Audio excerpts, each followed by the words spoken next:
ಕಣೆ ನಿಂದು. ದೇವ್ರನ್ನ ತೊಳಿಬೇಕು ಅಂತಿದ್ದೆ, ನೀನು ಅಭಿಷೇಕನೇ ಮಾಡ್ಬಿಟ್ಟಿದ್ಯಾ.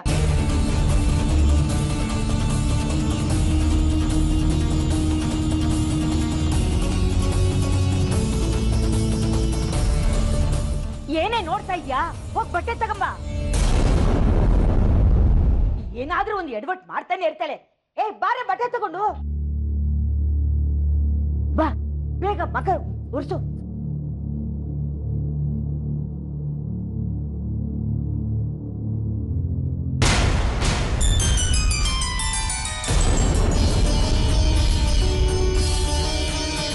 ಅಮ್ಮ ಅಮ್ಮ, ಲಂತ ಕಡ್ದೋಗಿ ಶ್ರೀಚಕ್ರ ಇಲ್ಲೇ ಇದೆ ಕಡೆ.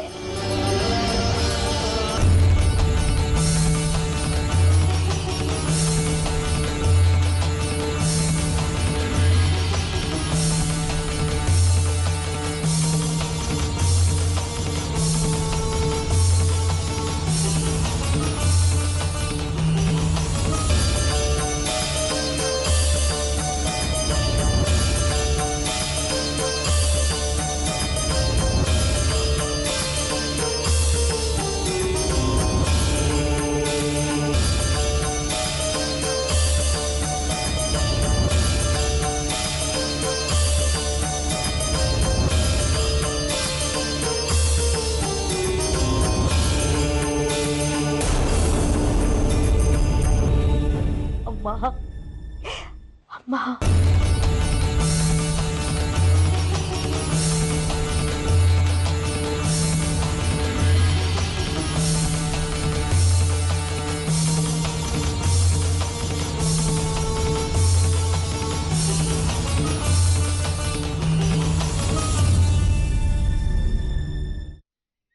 ನಾನೇನೋ ಅನ್ಕೊಂಡಿದ್ದೆ, ನಿಮ್ಮ ಬಾವನ್ನ ಒಳೊಳಗೆ ನಡೆಸ್ತಾನೆ ಇಕ್ಬತ್ತು ಮಿಂಡಿಗೆ. ಕೇಳ್ತಾ ಇದೆಯಾ ನಾನು ಹೇಳ್ತಾ ಇರೋದು?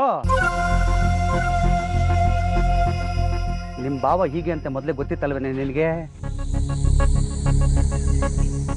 ನಿನಗೆ ಗೊತ್ತಿಲ್ಲ ಏನು? ಶೇಖರಿ ಊರು ಬಿಟ್ಟು ಹೋಗಲ್ಲ ಅಂತ ನಿಂಗೆ ಗೊತ್ತಿತ್ತು ತಾನೆ? ಆವತ್ತು ಸಾಮಾನು ಕಟ್ಟಕ್ಕೆ ಹೋಗಿದ್ಯಲ್ಲ ಅವ್ರ ಮನೆಗೆ, ಅಟ್ಟದಿಂದ ಪೆಟ್ಟಿಗೆ ಇಳಿಸ್ತಾ ಏನು ಹೇಳ್ದ ಅವ್ನು ನಿನಗೆ? ಹೇಳಿ, ಹೇಳೋ. ವಿರೂಪಾಕ್ಷ ಶಾಸ್ತ್ರಿಗಳು ಕಂಡ್ರೆ ಇವನ್ಗಾಗ್ತಾ ಇರ್ಲಿಲ್ಲ, ಶೇಖರಿನ್ ಕಂಡ್ರೆ ವಿರೂಪಾಕ್ಷ ಶಾಸ್ತ್ರಿಗಳು ಮೂಗು ಮುರಿತಾ ಇದ್ರು. ಈಗ ನೋಡಿದ್ರೆ ನಿಮ್ಮ ಬಾವ ಶೇಖರಿ ಅವರಿಂದನೇ ತಿರುಗ್ತಾ ಇರ್ತಾನೆ. ಏನು ಪಾದ ತೊಳೆದು ನೀರು ಕುಡಿದು ಬಿಡ್ತಾನೇನೋ. ನಿಂತ್ಕೊಳ್ಳೆ. ಸುನೀತಾ, ನಿನಗಾದ್ರೆ ಎಲ್ಲ ಗೊತ್ತಿರುತ್ತೆ ಅಂತ ಕೇಳ್ತಾ ಇದ್ದೇನೆ. ಹೆಂಗಿದು ಶೇಖರಿಲಿಂದ ಬದಲಾವಣೆ? ನಿಮ್ಮ ಬಾವ ನಿಂಗೆ ಹೇಳಿರಲ್ವಾ? ಹೇಳೆ. ಬಾವನ ಹತ್ರ ಏನಾದರೂ ಕೇಳಬೇಕಿದ್ರೆ ಹೋಗಿ ನೇರವಾಗಿ ಅವರನ್ನೇ ಕೇಳಿ. ಹೇಳುವಂಥ ವಿಚಾರ ಆದರೆ ಅವರೇ ಹೇಳ್ತಾರೆ. ನನಗೆ ಗೊತ್ತಿಲ್ಲದೆ ಇರೋದನ್ನ ನನ್ನ ಹತ್ರ ಬಂದು ಕೇಳಿದ್ರೆ ನಾನೇನು ಹೇಳಿ? ಬಾಯ್ ಬಿಡಲ್ಲ ಅಲ್ವಾ ನೀನು? ನಿನಗೇನು ಗೊತ್ತಿಲ್ಲ ಅಲ್ಲ? ನೀವು ಪ್ರಚಂಡರು. ಮಾತಿನಲ್ಲಿ ಕಲ್ಲನ್ನ ಬೇಕಾದ್ರೂ ಬಗ್ಗಿಸ್ತೀರಾ? ಶತ್ರು ಮನೆಗೆ ನುಗ್ಗಿ ಅವ್ರನ್ನ ಮಾತಿನಲ್ಲೇ ಬಗ್ಸಿ ಕಳ್ತನ ಮಾಡ್ಕೊಂಡ್ ಬರ್ತೀರಾ? ಹೇಳ್ತಾ ಇದ್ದೆ ನೀನು? ನಿಮ್ಗೆ ಹೇಳ್ತಾ ಇರೋದು. ನೀವೇನು ಅಂತ ನನಗ್ ಗೊತ್ತಿಲ್ವಾ? ಪ್ರಪಂಚದ ಎಲ್ಲ ವಿಚಾರ ಗೊತ್ತಿರುತ್ತೆ ನಿಮ್ಗೆ, ಭಾವನ ವಿಚಾರ ತಿಳ್ಕೊಳ್ಳೋದ್ ಕಷ್ಟನಾ? ಅವ್ರು ಇಲ್ಲಿರೋದಕ್ಕೆ ಮಾಟ ಮಾಡಿಸಿದ್ರು ವಶೀಕರಣ ಮಾಡಿಸಿದ್ರು ನನಗ್ ಗೊತ್ತಿಲ್ಲ. ಅಲ್ವೇ, ನಿನಗೂ ನಿಮ್ ಭಾವನಿಗೂ ಬಾಯಿ ಮುಚ್ಕೊಂಡಿರ್ಬೇಕು. ಏನ್ ಮಾತು ಅಂತ ಆಡ್ತೀರಿ? ನಿಮ್ ಮಾತು ನಿಮ್ ವರ್ತನೆ ನಿಮಗ್ ಸರಿ ಅನ್ಸುತ್ತಾ? ನಿಮ್ಮ ಹೆಂಡತಿಗೆ ಬೇರೆಯವನ್ ಜೊತೆ ಸಂಬಂಧ ಇದೆ ಅಂತ ಊರೆಲ್ಲ ಹೇಳ್ಕೊಂಡ್ ಬರ್ತಿರಲ್ಲ, ನಿಮ್ ಎದುರುಗಡೆ ಕಿಸ್ಕೊಂಡ್ ಮಾತಾಡೋರು ಹಿಂದ್ಗಡೆ ಏನ್ ಮಾತಾಡ್ತಾರೆ ಅಂತ ಪರಿಜ್ಞಾನ ಇದೆಯಾ? ನಿಮ್ಮ ಹೆಂಡತಿ ನಡತೆ ಚೆನ್ನಾಗಿಲ್ಲ ಅಂದ್ರೆ ನನ್ನ ಬಗ್ಗೆ ಯಾರು ಮಾತಾಡಲ್ಲ. ನಿಮ್ಮಲ್ಲೇನೋ ಕೊರತೆ ಇದೆ ಅಂತ ಅನ್ಕೋತಾರೆ. ಅರ್ಥ ಮಾಡ್ಕೊಳ್ಳಿ.